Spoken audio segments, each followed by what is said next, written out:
Well, good morning, kids. Pastor Al, nice to be back with you again this morning. Let me ask you a question. I'm pretty sure I know the answer to it. How many of you like to wait? Yeah, like nobody, right? Nobody really likes to wait. In fact, sometimes you'll find that waiting doesn't always work out very well for you. Watch these guys. Wait.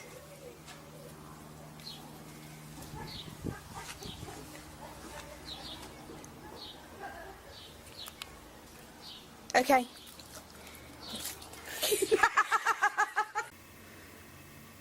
Well, waiting didn't work out very good for them. But I will say that waiting sometimes works out pretty good. Let me tell you a story that kind of just happened. I don't know if you've ever seen, like, bears that have been cut out of a log with a chainsaw. You know, artists will cut, the figure into something that looks like a bear and decorate it. And a lot of people have it in front of their houses or porches or businesses. I have wanted one for 20 years, and I've looked for one for 20 years. And I really had in mind exactly what I wanted, sort of. Something kind of looked like this. And I want you to tell you that I looked and looked and looked and looked and talked and even bargained with people and asked anybody in my family how many times I've stopped by the roadside someplace to look at their chainsaw bears. And I wouldn't say I had entirely given up on trying to find one that I really liked, but I almost have. And then just this last week, I was down in Southern California visiting my daughter and her family, and we all went to Knott's Berry Farm, a really cool amusement park down there that I went to when I was a kid. And they have a special thing there called Knott's Merry Farm. They decorate up their ghost town area, and they bring in a lot of craftspeople to demonstrate what they do and sell their stuff. And as I was walking around, there was a guy there with a chainsaw carving up a log, and he had some of his work sitting next to him, and I saw this. And I kind of fell in love.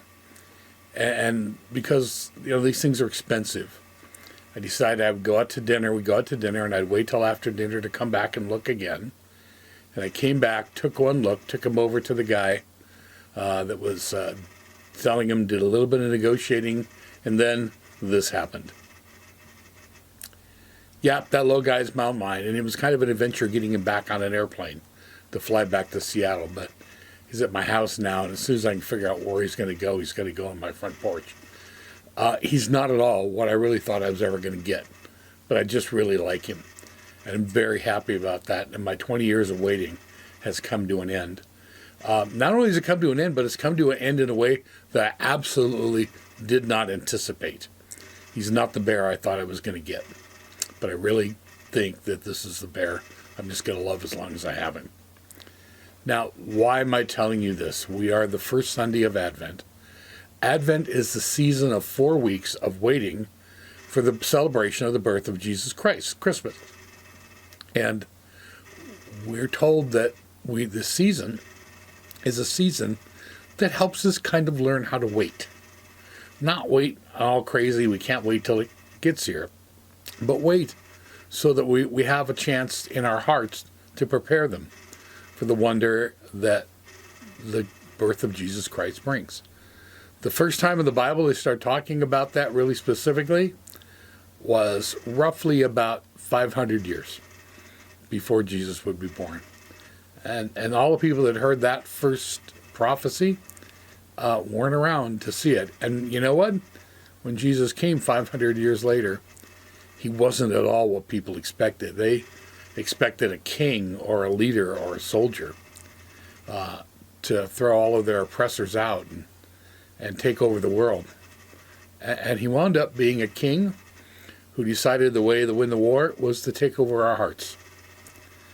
So this is just a good reminder that waiting is not always a bad thing.